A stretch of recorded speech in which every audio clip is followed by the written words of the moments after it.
अस्सलाम वालेकुम तमाम देखने और सुनने वालों को Corel Draw x lesson number 3 में खुश आमदीद कहते हैं।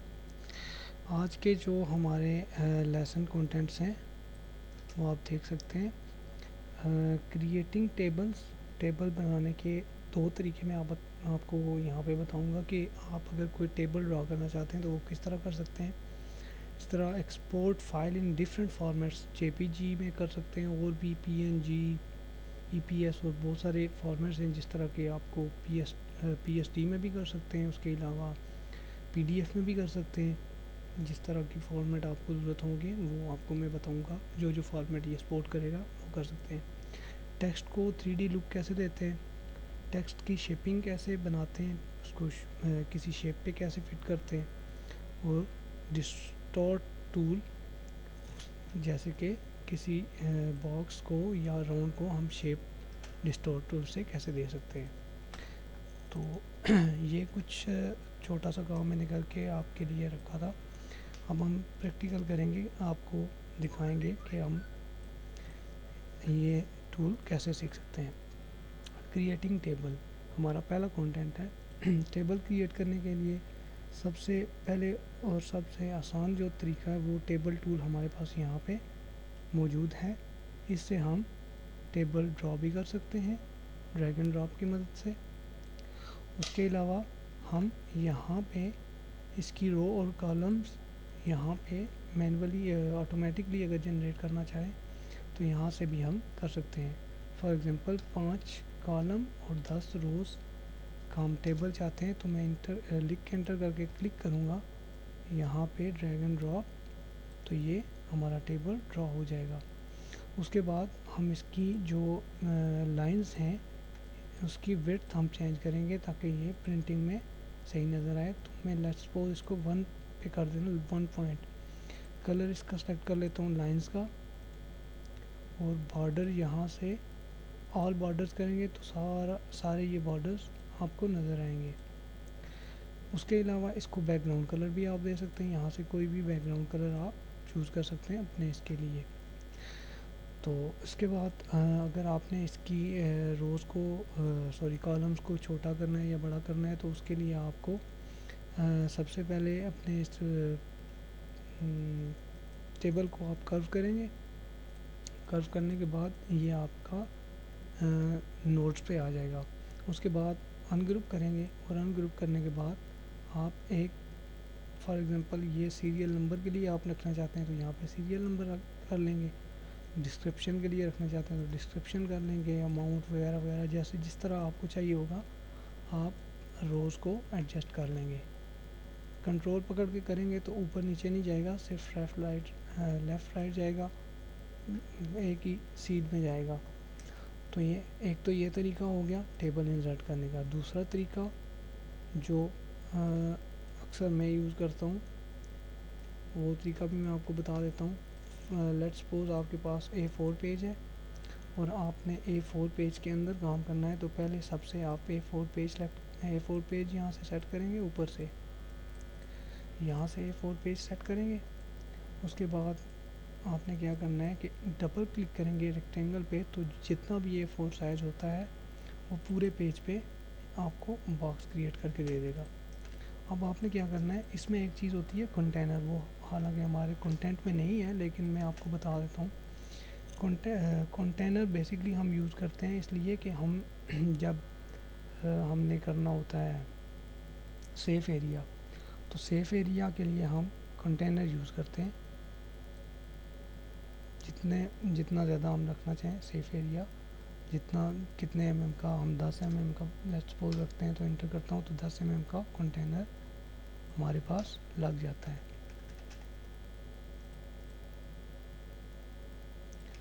उसके बाद कंटेनर लगाने के बाद आपने कंटेनर इसलिए लगाते हैं कि प्रिंटिंग में आपका हो सकता है पेपर थोड़ा टेढ़ा हो, तो प्रिंटिंग में आपका थोड़ा सा मार्जिन दोनों साइडों से 10 mm का हो और ऊपर नीचे से भी होगा।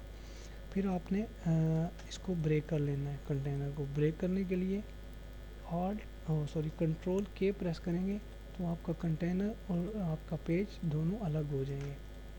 ये ब्रेक की कमांड बहुत सारी जगहों पे आप यूज़ कर सकते हैं। वो मैं आपको नेक्स्ट जहाँ जहाँ पे यूज़ करनी होगी बता दूँगा। और आपने भी अगर कहीं यूज़ करनी हो तो आप एक्सपेरिमेंट के लिए यूज़ कर सकते हैं। उसके बाद हम इसका साइज़ देख लेंगे कि ये क्या साइज़ दे रहा है और हम टेबल कितना बनाएंगे। लेट्स सपोज हमने इतना टेबल बनाना है, तो हम इसको शिफ्ट की मदद से मैंने इसको पकड़ा पहले, फिर यहाँ से पकड़ के मैं नीचे लेके राइट क्लिक से इसकी कॉपी निकाल लेता हूँ इस साइड पे। फिर मैं इसको साइडों से भी थोड़ा सा छोटा करके, लेट्स सपोज मुझे यहाँ पे ज़रूरत है और मैं यहाँ पे एक हेडिंग दे रहा हूँ, इसकी सेंटर करके इसकी हेडिंग दे रहा हूँ।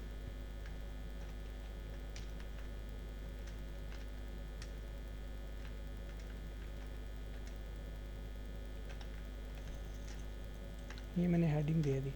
अब फॉर एग्ज़ाम्पल हमने इसमें 4 या 5 ऐड करनी है कॉलम्स, तो मैं इसको यहाँ से पकड़ के यहाँ पे लाता हूँ और राइट क्लिक करता हूँ, तो एक हमारे पास ये रो बन गई। उसके बाद मैं इसको पकड़ के कंट्रोल दबा के दूसरी साइड पे ले जाके दोबारा से कॉपी निकालता हूँ और इसको थोड़ा सा डिस्क्रिप्शन के लिए बड़ा कर देता हूँ। उसके बाद मैं इसको फिर पकड़ के राइट पे ले जाके राइट क्लिक करता हूँ, तो इसकी एक और कॉपी निकल आती है। इसी तरह रिपीट की कमांड से मैं इसको बढ़ा लेता हूँ और जो हमारी बेस है उसको मैं डिलीट कर देता हूँ। बल्कि डिलीट करने से पहले आप इसकी इन सब को सिलेक्ट करके जो आपने अभी बनाए हैं इनका साइज़ देख लें कितना आ रहा है, इसको कॉपी करें और जो आपकी बेस है उसके साइज़ को रिप्लेस कर दें इसके साइज़ के साथ। उसके बाद जैसे आप देख सकते हैं कि ये इसकी अलाइनमेंट आउट हो गई है। इसको सेलेक्ट करके और इसके लास्ट वाले रो को कॉलम को सिलेक्ट करके मैं इसके राइट करता हूँ तो ये इक्वल हो जाती है। फिर इसको मैं दोनों को सिलेक्ट करके इक्वलाइज करता हूँ ई से, तो ये इक्वल हो जाती हैं। उसके बाद हमने क्या करना है, इसको पेज डाउन करके यहाँ से मैं इस पूरे को सिलेक्ट करता हूँ और हमने निकालनी है रोज़। तो हम इसको लेके यहाँ पे आते हैं। लेट्स सपोज हमें इतनी चौड़ाई की रो चाहिए, तो हम इसको यहाँ पे ले आते हैं। इसी तरह रिपीट की कमांड से राइट क्लिक करके कंट्रोल पकड़ के नीचे लेके आता हूँ, राइट क्लिक की मदद से कॉपी निकाल देता हूँ। 2 रोज़ होंगी। इस तरह हम जितनी रोज़ हमें ज़रूरत है हम उतनी रोज़ बना लेते हैं। तो ये हमारे पास टेबल तैयार हो गया। उसके बाद हमने इस पे अगर इसकी बेस को उठा के मैं डिलीट भी कर लूँगा। बेस को तो हमने रो में चेंज कर दिया था। फिर हम इसको थोड़ा सा बढ़ा देते हैं ताकि हमारा टेबल रो सारी इक्वल्स हो जाए। फिर सीरियल नंबर वगैरह जो आपने उसमें ऐड करना है वो आप ऐड कर सकते हैं।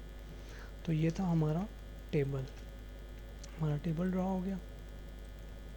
उसके बाद हमारा सेकंड है export file in different formats.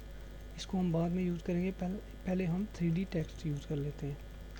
हम कुछ भी टाइप कर लेते हैं। लेट्स सपोज मैं टाइप कर लेता हूँ एस को लिख के मैं इसको बोल्ड कर लेता हूँ, या जो भी फ़ॉन्ट आप यूज़ करना चाहते हैं। कोशिश किया करें कि आप जब भी 3D इफ़ेक्ट यूज़ करना चाहें टेक्स्ट पे तो उसको टेक्स्ट को बोल्ड रखें, क्योंकि कोरल ड्रा में जो टेक्स्ट को 3D करने का तरीका है वो थोड़ा डिफ़िकल्ट है। इसलिए मैं एक वर्ड पे करके पहले आपको दिखाऊंगा, फिर 2-3 वर्ड्स हम उस पर ट्राई कर लेंगे। फॉर एग्ज़ाम्पल इसको मैं फाउंटेन फिल लगाता हूँ, जैसे कि मैंने आपको पहले बताया F11 उसकी शॉर्टकट की है।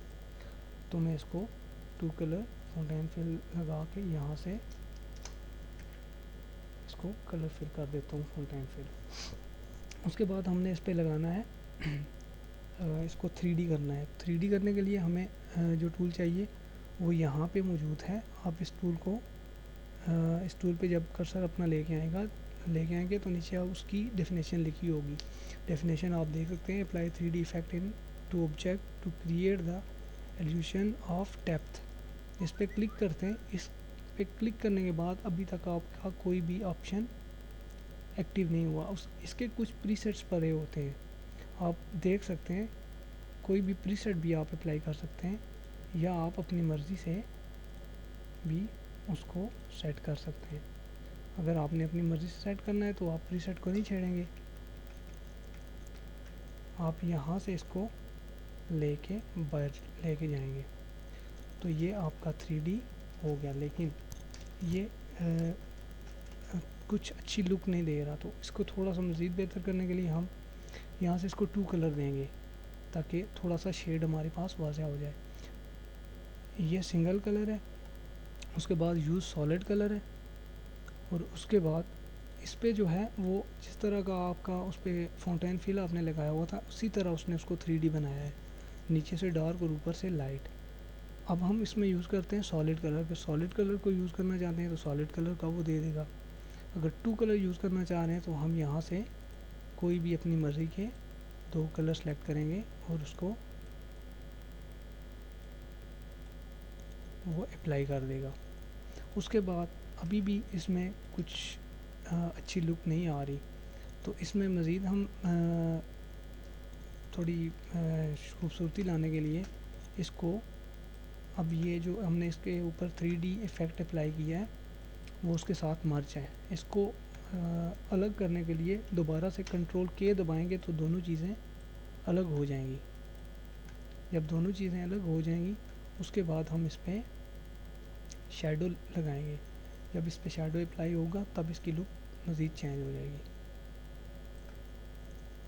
यहाँ से आप इसमें भी कुछ प्रीसेट्स पड़े हुए हैं वो भी आप देख सकते हैं। तो मैं इस पर मीडियम ग्लो लगा देता हूँ।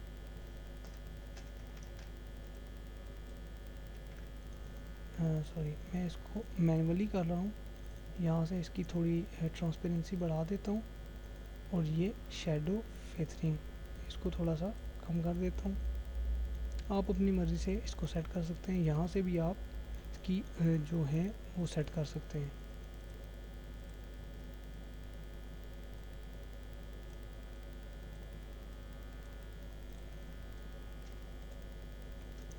स्पेस दबा के पिक टूल पे वापस आ गए, फिर दोबारा से कंट्रोल के। याद रखेंगे जब भी आप शैडो लगाते हैं तो अगर आप जूम करके देखें तो शैडो आपका थोड़ा सा डिस्टर्ब हुआ होता है। और प्रिंटिंग में जब आप फाइल किसी को देते हैं प्रिंटिंग के लिए तो शैडो वहाँ पे प्रिंटिंग में सही नज़र नहीं आता। तो शैडो को सिलेक्ट करके हमेशा किसी को फ़ाइल देने से पहले इसको बिट मैप करना कभी मत भूलें। और ट्रांसपेरेंट बैकग्राउंड लाजमी सेलेक्ट करें। इसके बाद आप इसको देख सकते हैं कि अगर आप इसको टॉप पे रखें तो कैसे नज़र आएगा, बॉटम में रखें तो कैसे नज़र आएगा। और यहाँ पे आप जब इसको ब्रेक करेंगे तो आप देख सकते हैं कि आपका जो आपका जो ये लगा हुआ है 3D इफेक्ट, आपने जो 3D इफेक्ट बनाया था वो भी आपका डिस्टर्ब हो रहा है। तो आप उसको मैनुअली सेट करेंगे। मैनुअली सेलेक्ट करने के लिए आप क्या करेंगे, लेट्स सपोज ये अभी ग्रुप हुआ है सारा, इसको हम अनग्रुप करेंगे।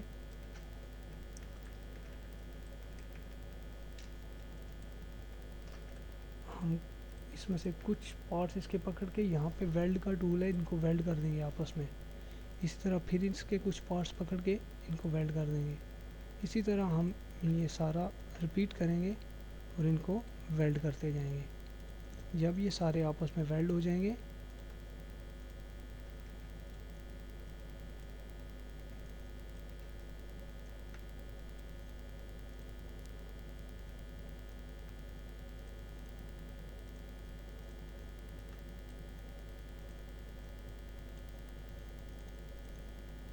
वेल्ड करने के बाद दोबारा से इनको ग्रुप कर लें, इसको सेंटर लाइन कर दें और मैनुअली ला के इसके साथ एडजस्ट कर दें। तो ये आपकी 3D लुक आपके सामने है। इसको मज़ीद आप खूबसूरत बना सकते हैं। इस पर थोड़ी सी मेहनत और करेंगे। अगर इस पर आप फॉर एग्ज़ाम्पल काउंटर वगैरह में ख़त्म कर देता हूँ, अभी मुझे ज़रूरत नहीं है। इसकी एक कॉपी निकालेंगे, इसका जो है हम -90 कर देते हैं और हम इस पर ट्रांसपेरेंसी टूल लगा के इसको सेंटर कर देते हैं। और इसको हम फिर कॉपी निकालेंगे, प्लस की मदद से F11 में जाके इसको हम कोई और कलर दे देते हैं।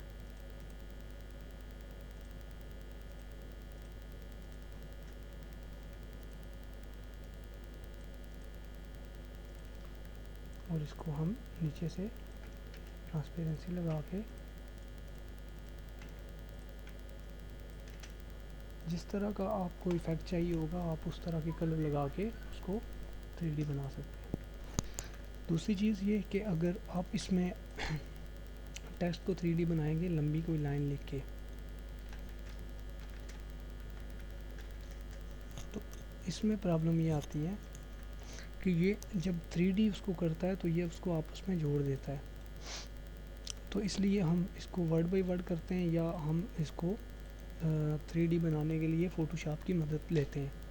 तो फ़ोटोशॉप की मदद लेने के लिए मैं आपको उसका बाद में गाइड करूँगा कि आपने वो किस तरह करना है। अब हमने ये लगा दिया, इसका फिल कलर हम ख़त्म कर देते हैं और इसकी आउटलाइन ब्लैक कर देते हैं और हमें ये नज़र आ रहा है मिक्स हुआ हुआ। दोबारा से इसको हम ख़त्म करके इस पे अपना इफ़ेक्ट अप्लाई करने की कोशिश करते हैं। 2 कलर लगाते हैं इसको। अब आप ये देख रहे हैं कि जो ये वर्ड हैं इसका टाइम का जो 3D इफ़ेक्ट हमें शो कर रहा है वो लेफ़्ट साइड पे कर रहा है और जो इट्स का कर रहा है वो राइट पे कर रहा है। तो इसलिए अगर आपके साथ ये प्रॉब्लम आ रही है तो आप अगर कोई लंबी लाइन लिख रहे हैं इसको 3D अप्लाई करने से पहले आप इसको ब्रेक कर लें कंट्रोल के से, तो ये सारे वर्ड्स ब्रेक हो जाएंगे। उसके बाद आप इस पर 3D इफ़ेक्ट अप्लाई करने की कोशिश करें।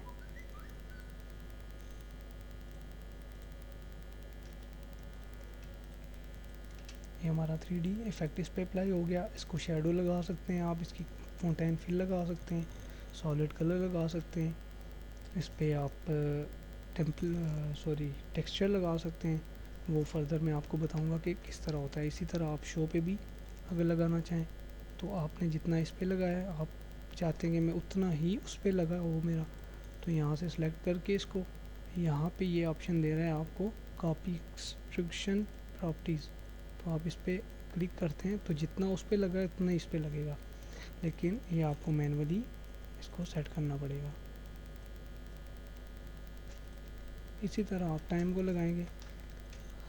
फर्दर इसको शाइन देने और इसको अट्रैक्टिव बनाने के लिए हमें फ़ोटोशॉप की मदद की ज़रूरत होती है एम्बोजिंग वगैरह के लिए, तो वो मैं आपको नेक्स्ट लेसन में इंशाल्लाह उसके बारे में भी गाइड करूँगा। फ़िलहाल हम आपको बेसिक गाइड कर रहे हैं। उसके बाद टेक्स्ट शेपिंग, इस तरह आप हवा में टेक्स्ट उड़ रहा है या इस तरह का कोई इफ़ेक्ट बनाना चाहते हैं तो यहाँ पे लेट्स सपोज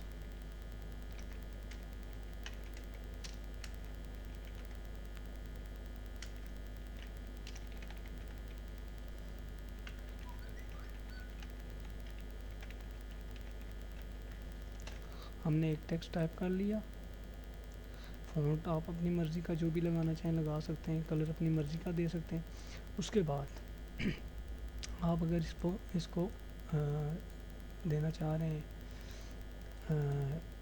कोई भी शेप देना चाह रहे हैं टेक्स्ट को, तो आप इन्वेलप पे क्लिक करेंगे, इन्वेलप टूल।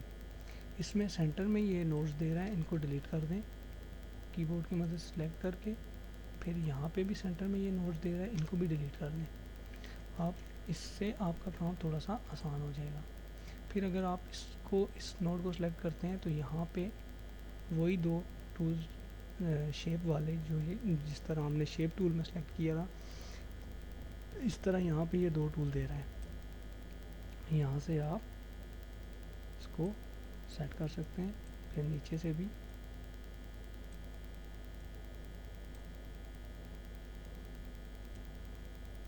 जिस तरह का आपको इफ़ेक्ट चाहिए होगा आप उस तरह का उसको बना सकते हैं।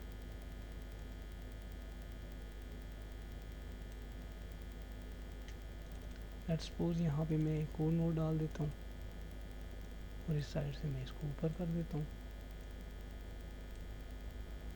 तो ये हमारा टेक्स्ट शेप तैयार हो गया है। उसके बाद अगर आप इस पे शैडो अप्लाई करना चाहें तो वो आपकी मर्ज़ी है, जो भी मतलब उस पर आप जितना भी काम करें वो आप पे डिपेंड करता है।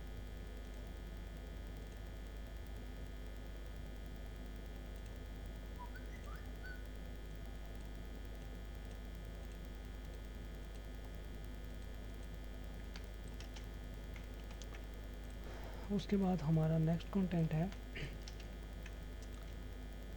अच्छा, टेक्स्ट शेपिंग में एक और हमारे पास चीज़ रह गई है। फॉर एग्जांपल आप कोई स्टैम्प डिज़ाइन कर रहे हैं।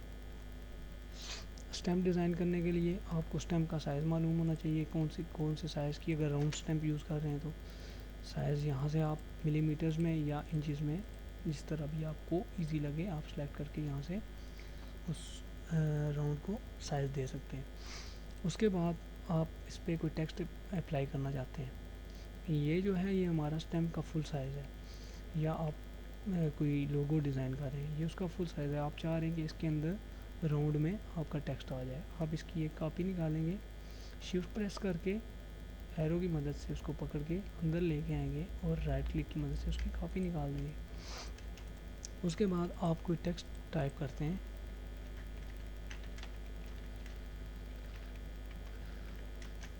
और आप चाहते हैं कि ये जो टेक्स्ट है ये हमारा राउंड शेप में इसके ऊपर आ जाए सेफ एरिया के अंदर।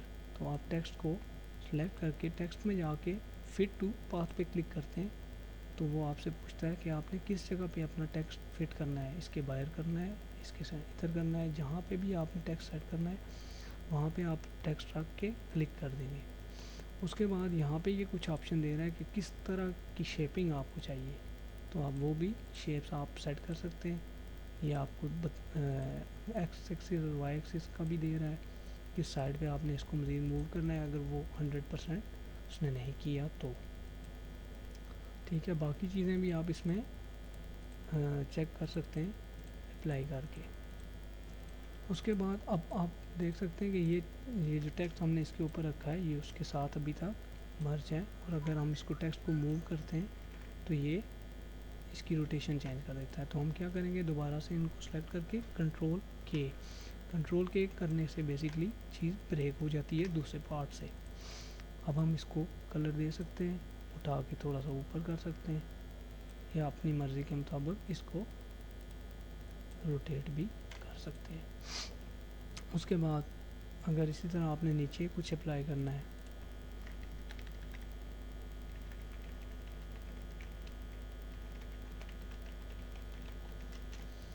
तो आप टेक्स्ट में जाके फिट टू पाथ नीचे लेके आएंगे, यहाँ पे क्लिक करेंगे, फ़ॉन्ट साइज एडजस्ट करेंगे, और अब ये यहाँ पे उल्टा आ रहा है तो यहाँ पे लिखा हुआ मिरर टेक्स्ट। अगर इस तरह उसको करना है हॉरिजॉन्टल तो यहाँ पे क्लिक करेंगे, अगर वर्टिकल करना है तो यहाँ पे वर्टिकल और हॉरिजॉन्टल करके आप इसको अपने मतलूबा जगह पे सेट कर सकते हैं, और दोबारा से इसको सेलेक्ट करके कंट्रोल की कर लेंगे। इसी तरह आप यहाँ पे कंपनी का नाम या जो भी चीज़ आपने डिज़ाइन करनी है या लोगो या जो भी, तो यहाँ पे आप इन दोनों इसको सेलेक्ट करके शिफ्ट प्रेस करके राउंड को सेलेक्ट करेंगे, सेंटर ई से अलाइन।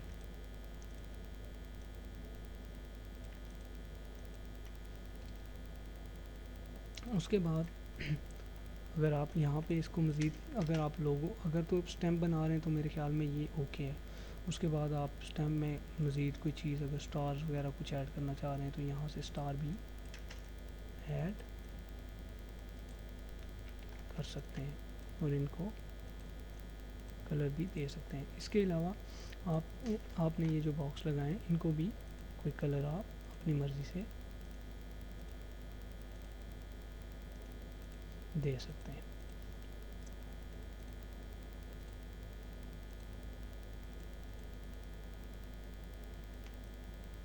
तो ये था हमारा टेक्स्ट एंड राउंडिंग, टेक्स्ट को राउंड करने का बेसिकली तरीका।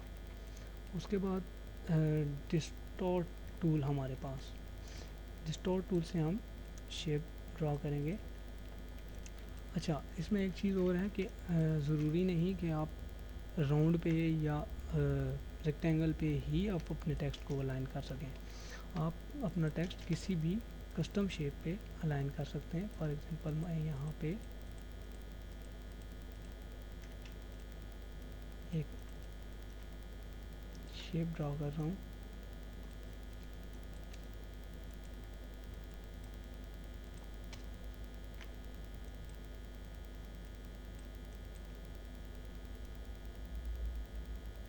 और मैं चाहता हूँ कि मेरा जो टेक्स्ट है वो इस शेप के ऊपर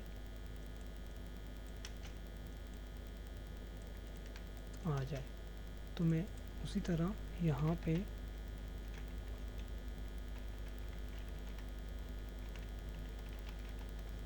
टेक्स्ट लिख के इस पे जाके टेक्स्ट में फिट टू पाथ, और मैं इसके ऊपर अपना टेक्स्ट रख सकता हूँ। F10 की मदद से इस वर्ड स्पेसिंग बढ़ा सकता हूँ।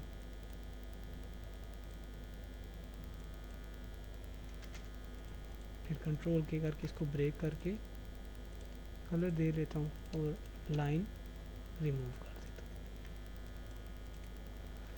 तो ये है टेक्स्ट को शेप देने का तरीका। उसके बाद अगर आपको ये शेप पसंद नहीं आई और आप चाहते हैं कि ये टेक्स्ट दोबारा से स्ट्रेट हो जाए, तो मैं इसकी कॉपी निकाल लेता हूँ और इसको मैं सेलेक्ट करके टेक्स्ट में जाके स्ट्रेटन टेक्स्ट पे क्लिक करता हूँ, तो ये टेक्स्ट वापस अपनी स्ट्रेट पोजीशन में आ जाता है।